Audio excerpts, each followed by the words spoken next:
people have all the nation's wealth. You could help your rich friends get richer by cutting their taxes and bailing them out when they gamble and lose. You could ignore the needs of the poor for healthcare and education. Your media would appear free, but would secretly be controlled by one person and his family. You could wiretap phones. You could torture foreign prisoners.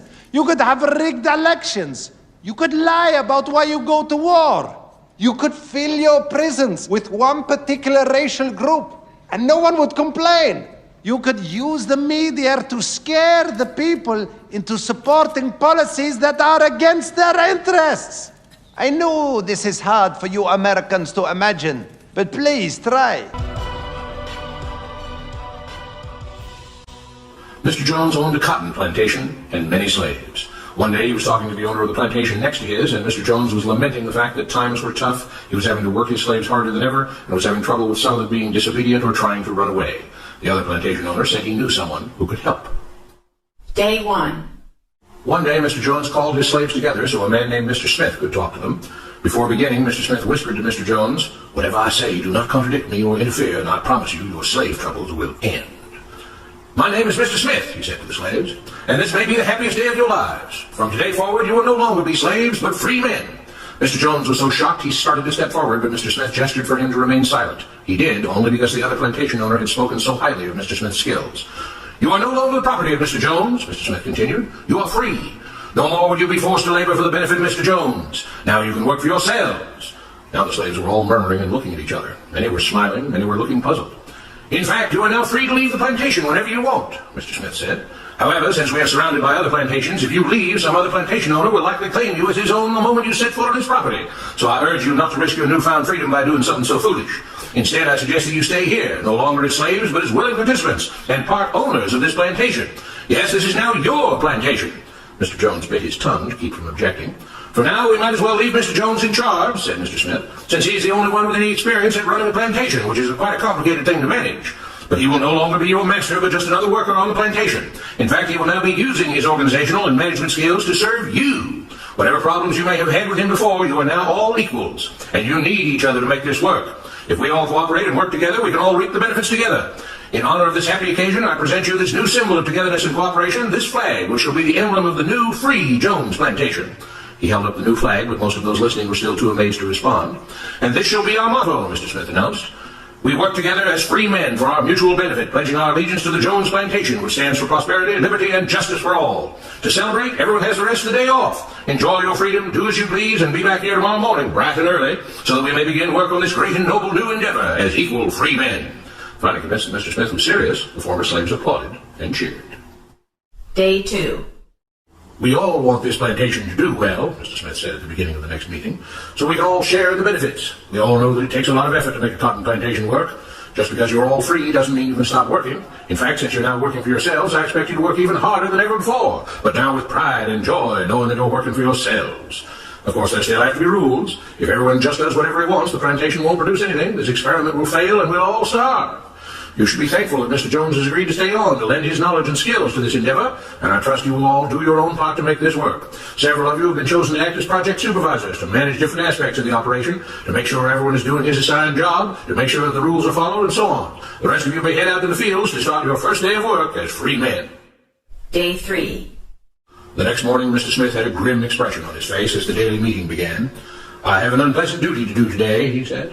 "Yesterday, Charles was caught keeping some of the cotton he picked, presumably to sell for his own personal profit. That is against the rules. That is stealing. For that, Charles must be punished." Two men tied Charles to the whipping post. "I take no joy in this," Mr. Smith continued, "but you must understand, if we do not maintain order, if we do not have rules that we all abide by, then the plantation will fail, and we will all suffer." The whip cracked against Charles' back. "But if we all pitch in for the common good, then we can all prosper. Being free doesn't mean you should be selfish and greedy. We must each do our assigned duties and obey the rules, and then we can all benefit, and each of you will receive your appropriate share of the profits." A young man named Samuel stepped forward. "But if you and Mr. Jones decide the rules and whip us if we disobey, how is that any different from what we had before?" "How can you say that?" Mr. Smith asked. "I'm shocked. You were a slave before, and now you're free. Things still need to be managed and organized by those best qualified to do so. Do you know how to run a plantation, Samuel?" "Well, no," he answered. "But if we're free, why do we get no say in what the rules are and how things work?" I'm surprised at your ingratitude, Mr. Smith answered. None of you know how a plantation is run, so you're in no position to be making decisions about how things are done here.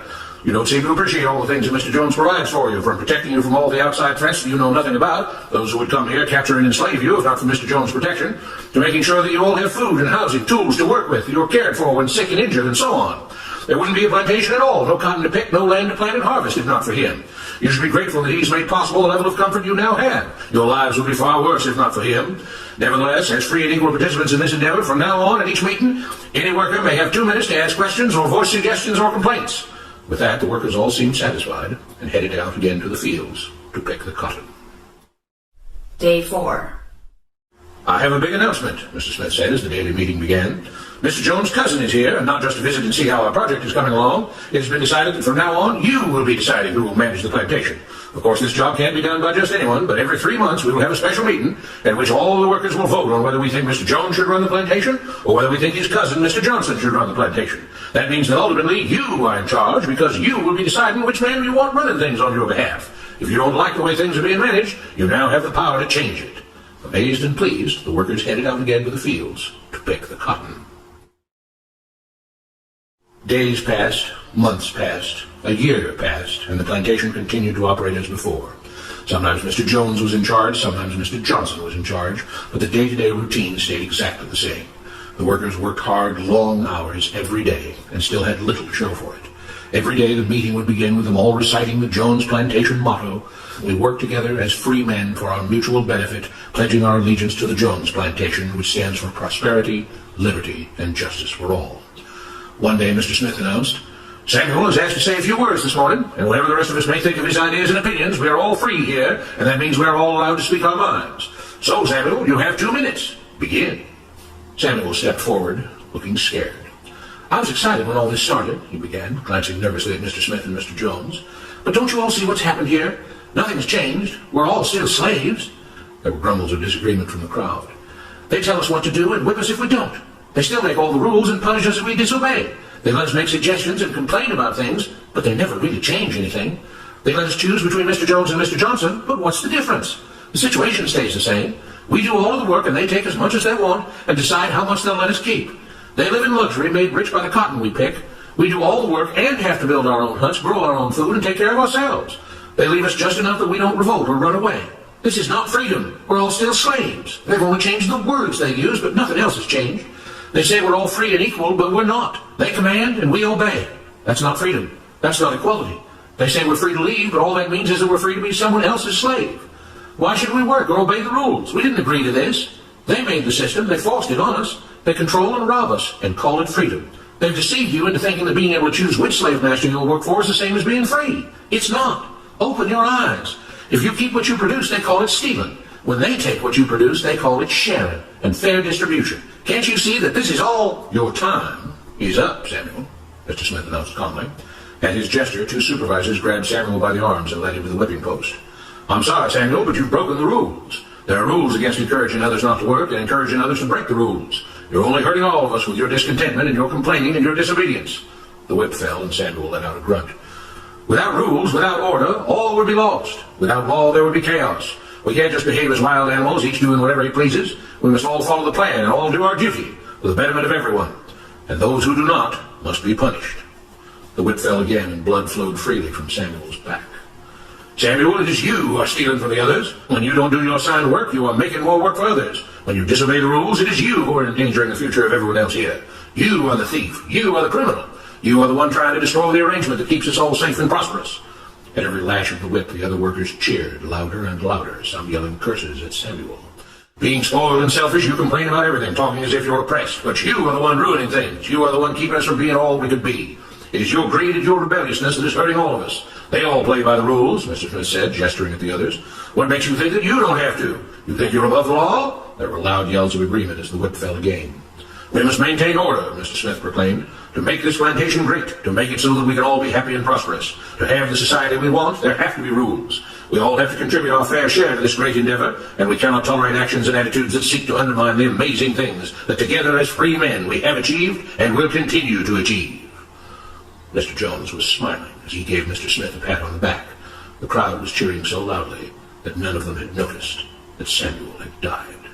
Do you have any people being paid by the CIA who are contributing to the national news services? I had some family that did stuff for the CIA because my dad, he was someone who would do medical procedures on high-level CIA people. Whenever I go to a family reunion, half the people in the room are former retired CIA. Barack and I were raised with so many of the same values. Like, you work hard for what you want in life, that your word is your bond, that you do what you say you're going to do. My parents impressed on me the values that you work hard for what you want in life, that your word is your bond, and you do what you say and keep your promise. That you treat people with dignity and respect, even if you don't know them, and even if you don't agree with them. That you treat people with respect. They taught and showed me values and morals in their daily life. That is a lesson that I continue to pass along to our son. And we need to pass those lessons on to the many generations to follow. And Barack and I set out to build lives guided by these values and to pass them on to the next generation, because we want our children and all children in this nation to know that the only limit to the height of your achievements is the reach of your dreams and your willingness to work hard for them. Because